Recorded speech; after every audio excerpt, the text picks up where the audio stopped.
Este programa é patrocinado por Neuromente. Tem problemas em dormir durante a noite e não sabe porquê? Acha que sofre de uma doença, mas não sabe qual? Envie-nos as suas questões para o e-mail agenda@saudemais.tv ou por WhatsApp através do número 938 560 646.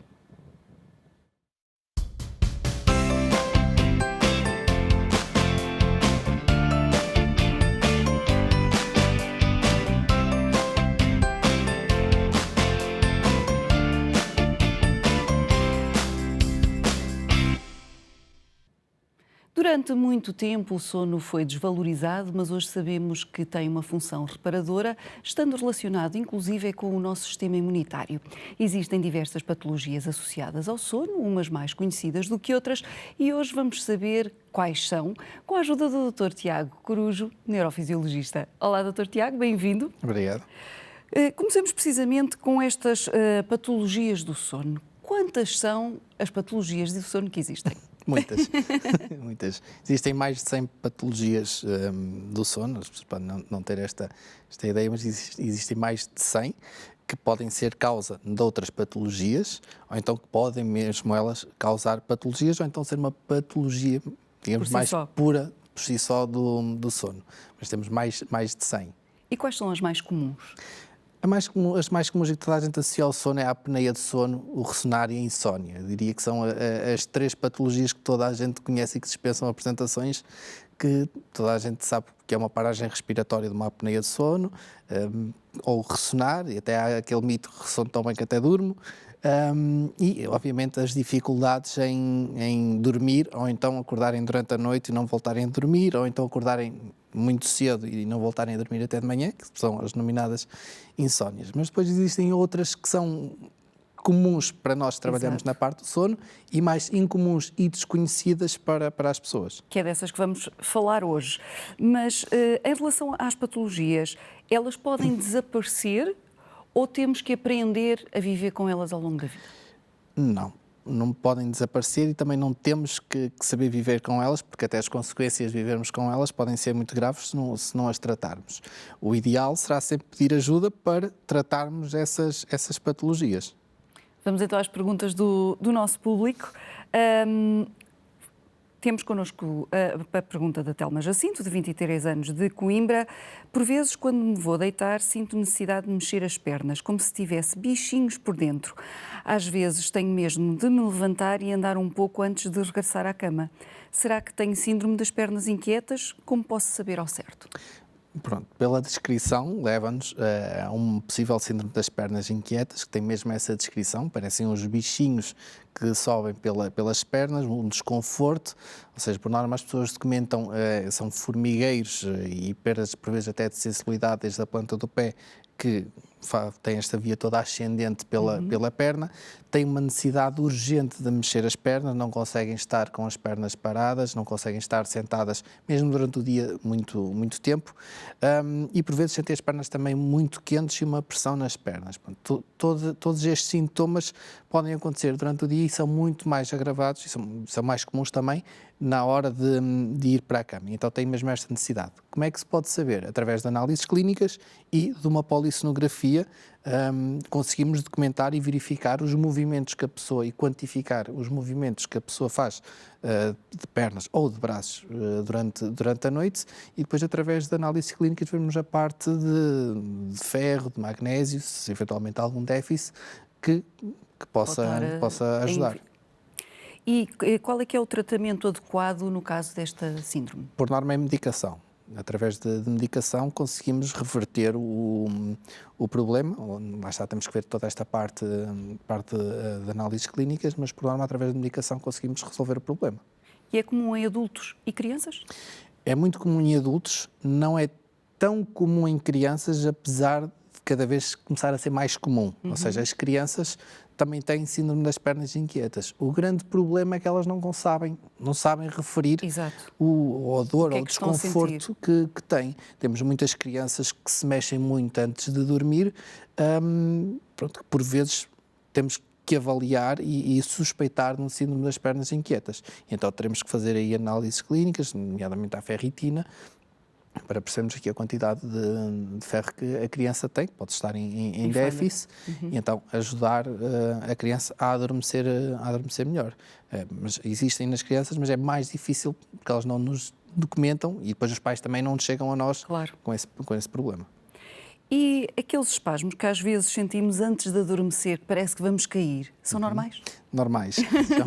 Chamam-se mioclonias hipenagógicas, ou seja, nós temos que pensar que estamos a passar uma parte de vigília, ou seja, estamos acordados para o sono. Há uma alteração cerebral e pode haver alguma descarga de informação pelo nosso corpo e termos aquela sensação, aqueles movimentos mioclónicos que fazemos e mesmo aquela sensação de parece que estamos a cair. É perfeitamente normal essas situações ao adormecer.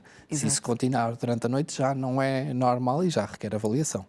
Outra das situações que às vezes também ouvimos falar é o bruxismo, que existem inclusive umas proteções por causa do desgaste dos dentes. No entanto, há alguma forma de aliviar a pressão do maxilar, aquela força muscular que fazemos quando estamos a dormir sem nos apercebermos? Sim, o bruxismo está contemplado numa patologia, como sendo uma patologia do sono, porque as pessoas ao fazer o bruxismo, que é um ranger e um movimentar dos dentes, pode eventualmente causar algum despertar, em que as pessoas não têm consciência de se despertar. Nós denominamos isso de microdespertar. E vai fragmentar o sono.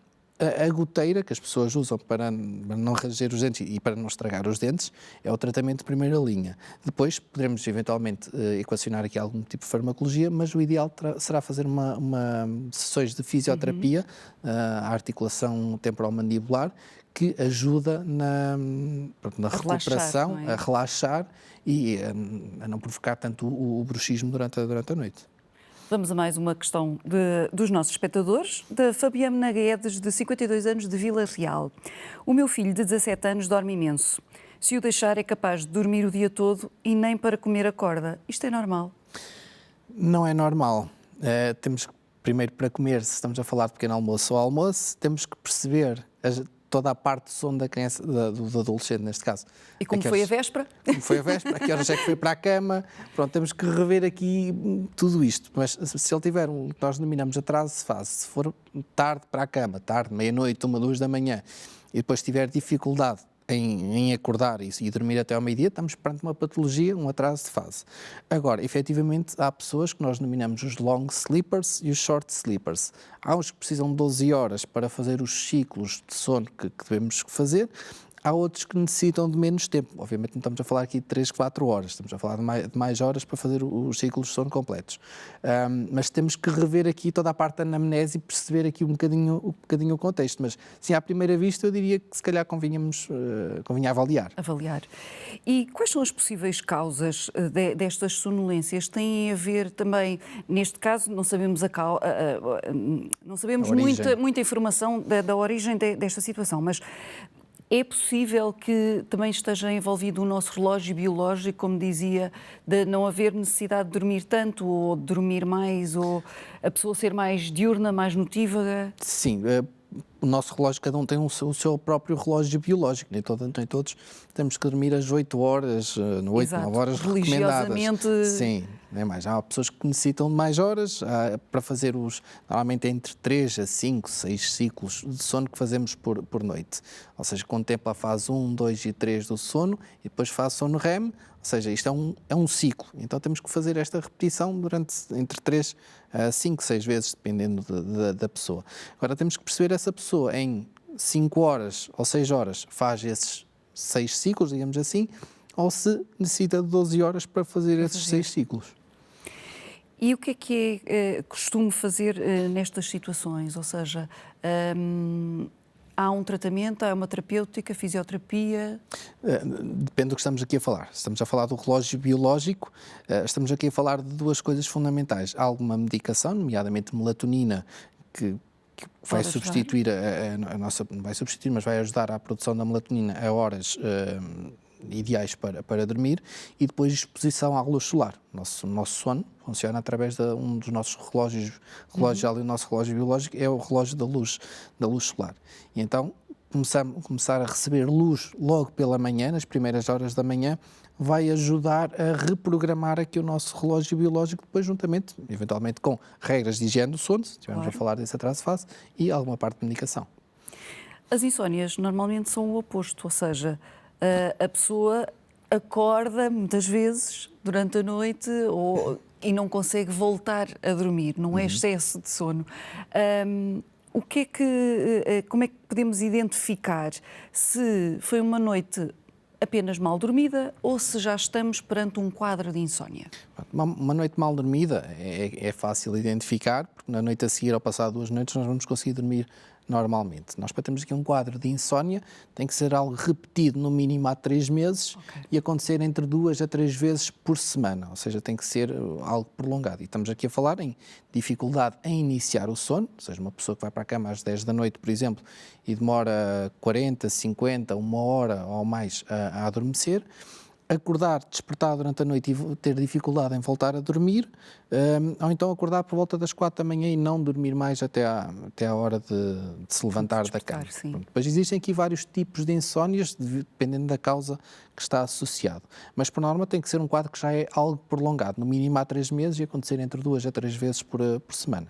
Portanto, no fundo, as pessoas devem estar atentas precisamente, fazerem quase que uma calendarização de há quanto tempo é que estão com estes sintomas para irem procurar ajuda e não deixarem arrastar no tempo. Sim, eu diria que, ou seja, se nós tivermos 1 mês já com padrão de insónia, se calhar o ideal seria começarmos a pensar em pedir ajuda, porque é mais fácil nós atuarmos numa fase inicial, identificarmos o problema da insónia, pode ser, por exemplo, uma situação da vida que aconteceu e que esteja a dificultar o início do sono e temos que pensar em terapia cognitiva ou comportamental, ou pode ser alguma patologia do sono, alguma patologia que a pessoa tenha que possa estar a desencadear a insónia, por vezes até medicação, que pode estar aqui a dificultar o início do sono.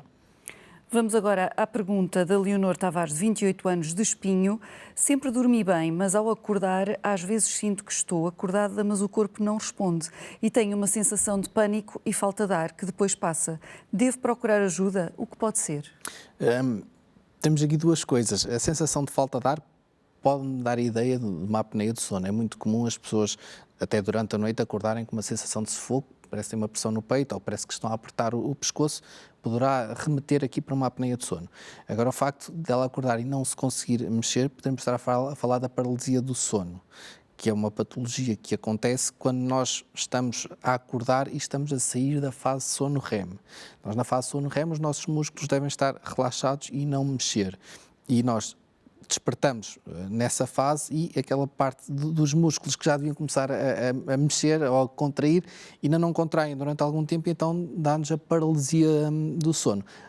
A questão remeteria mais para a paralisia do sono. E a paralisia é uma perturbação comum às pessoas e que deve ser, também se deve procurar um especialista para tentar diminuir este desconforto, ou é uma coisa normal como os espasmos de que falávamos há pouco no adormecer? Não é normal. Ou seja, a paralisia do sono pode ter aqui uma consequência por trás. A paralisia do sono é muito comum acontecer, por exemplo, em pessoas que têm narcolepsia. A narcolepsia é uma patologia que as pessoas durante o dia têm muita sonolência, ou seja, têm uma hipersónia e têm necessidade de fazer cestas durante o dia, ou então perdem mesmo o controle muscular e adormecem em situações, por exemplo, começam-se a rir muito forte e perdem esse controle dos músculos e adormecem.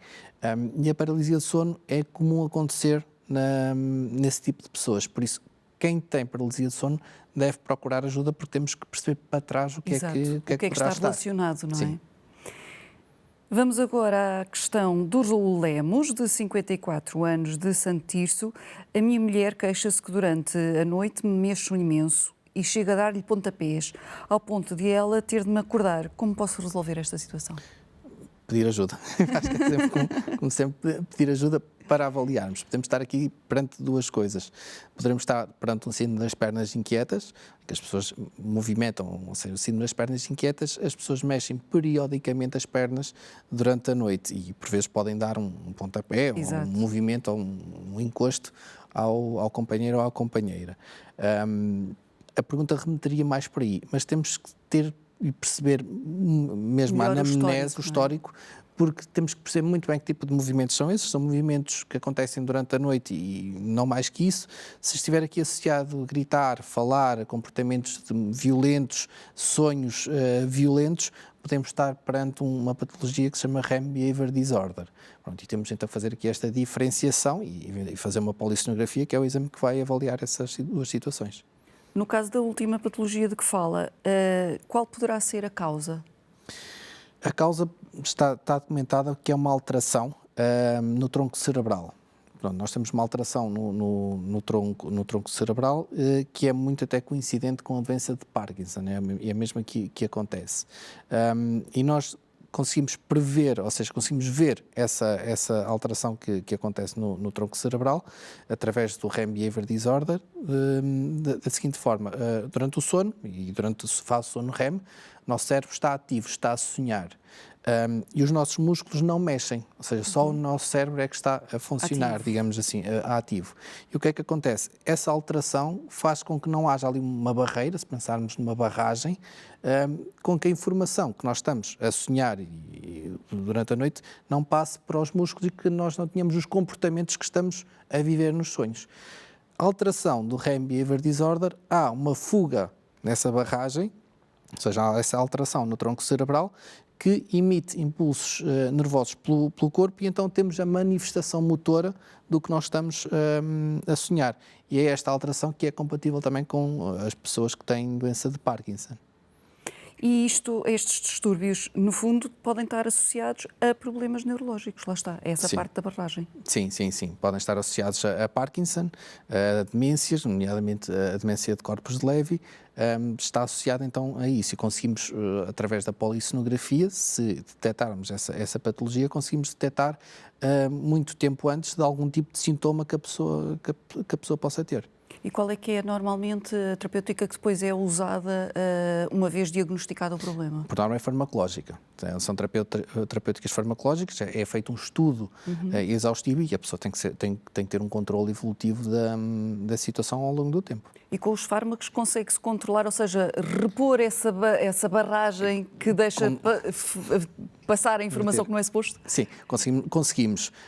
Só que há sempre aqui esta probabilidade de vir a desenvolver outra coisa mais grave, digamos assim, a longo prazo, e a pessoa tem que ter efetivamente um controle mais próximo do que outras pessoas.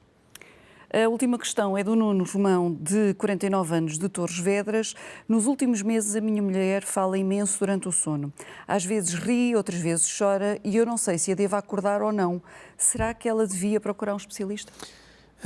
Sim, não se deve acordar as pessoas, a menos que se estejam a magoar a elas próprias ou a magoar o companheiro. E sim, temos que acordar a pessoa.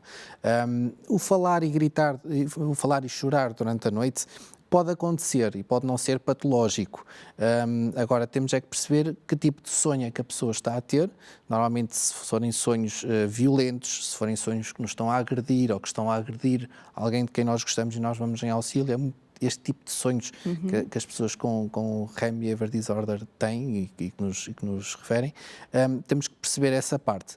Para tirar as dúvidas, penso que é fazer uma polissonografia, seria o ideal, porque conseguimos ver mesmo se tem efetivamente essa alteração ou não, ou então se são mesmo sonhos, ou seja, hiperinurismo, que é uma quantidade de sonho de fase sono REM maior, e as pessoas têm muito essa parte onírica de sonhos. Temos que fazer essa diferenciação.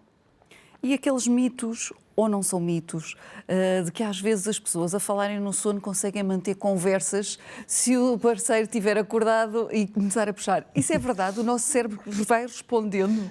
Há pessoas que é possível isso acontecer. Sou sincero que não tenho toda a informação sobre isso, mas, por exemplo, num caso de sonambulismo, se estivermos a falar num sonambulismo, as pessoas respondem e falam e estão a dormir, apesar de terem comportamentos que fazem os comportamentos normais que costumam fazer, por exemplo, ir à casa de banho, ir cozinhar, e as pessoas respondem. Na questão dos sonhos, se a pessoa estiver mesmo a sonhar em fase sono REM, penso que não será tão fácil essa situação, mas também não estou na posse de todos os dados sobre isso, sou sincero. E como é que, por exemplo, a pessoa pode distinguir uma situação de sonambulismo com esta situação que descrevíamos há pouco, mais agressiva? Tem a ver precisamente com os movimentos, com os gritos? Sim, o sonambulismo, por norma, as pessoas levantam-se e fazem a sua rotina normal, apesar de estarem a dormir, ou seja, há movimento da pessoa. O REM Behavior Disorder são mesmo comportamentos agressivos, onde a pessoa está na cama, pode de repente dar um murro ou um pontapé e gritar e até dizer para, ou estão a agredir alguém, pode ter alguma vocalização também associada. Por norma não respondem, se alguém falar com elas não respondem, porque estão na parte do sonho, mas têm esses movimentos mesmo de comportamento agressivo, com as pernas, com os braços, por vezes até caem da cama com um movimento tão agressivo que é. Ou seja, nós aí conseguimos diferenciar o tipo de movimento que a pessoa faz. E à semelhança de outras patologias que já falámos antes, neste caso é possível que precisamente estes pesadelos, esta agressividade no sono, possa estar ligada também à medicação que se está a tomar? Sim.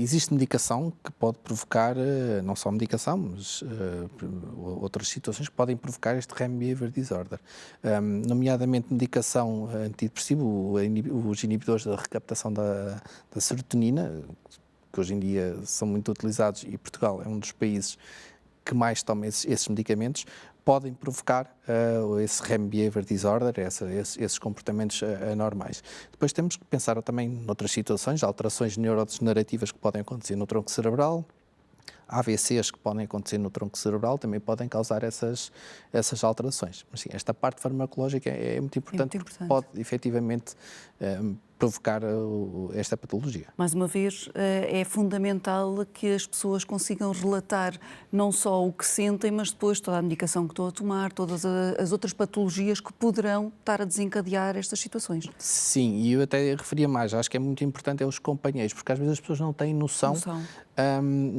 Pronto, desta situação, claro, que estão a dormir. Que estão a dormir e não têm, a menos que se magoem em algum movimento e despertem, as pessoas não têm consciência destes comportamentos que têm. E acho que é muito importante, não só, obviamente, essa anamnese toda e a parte de medicação que faz, que está incluída, obviamente, na consulta de medicina de sono, quando fazemos a anamnese, mas a descrição, se a pessoa dormir com alguém, a descrição dessa pessoa e às vezes até filmarem para depois nos mostrarem os comportamentos da pessoa. E quais são as consequências se a pessoa não tratar esta doença? Ao longo prazo são consequências graves, nomeadamente demência, patologia neurodegenerativa que poderá acontecer, será logo a primeira coisa em que pensamos. E depois, obviamente, se a pessoa se tem esse comportamento pode vir a magoar, pode partir um dedo, partir um braço, as quedas que tem por vezes da cama, pronto, tem todas essas consequências físicas que poderá ter.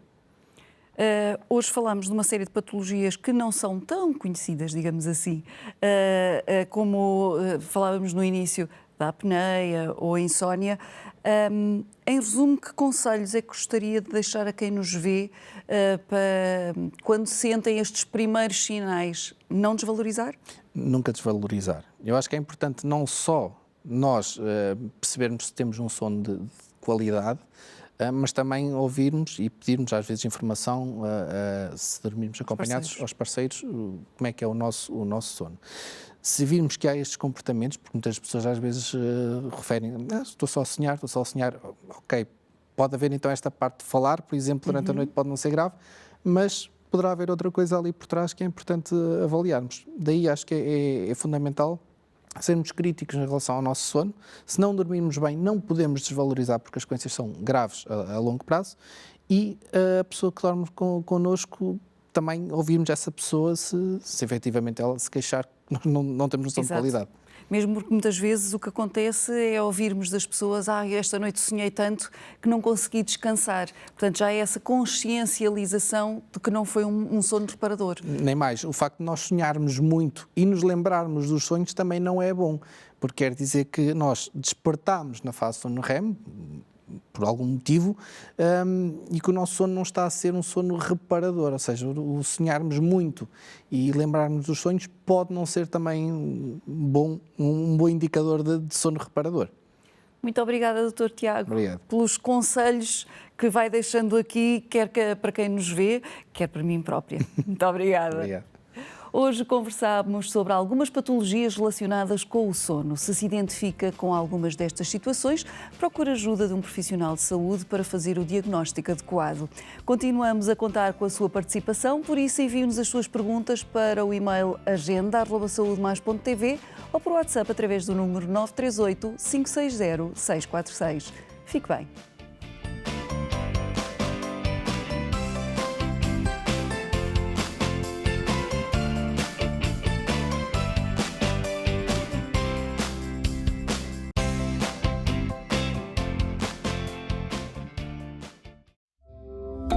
Este programa foi patrocinado por Neuromente.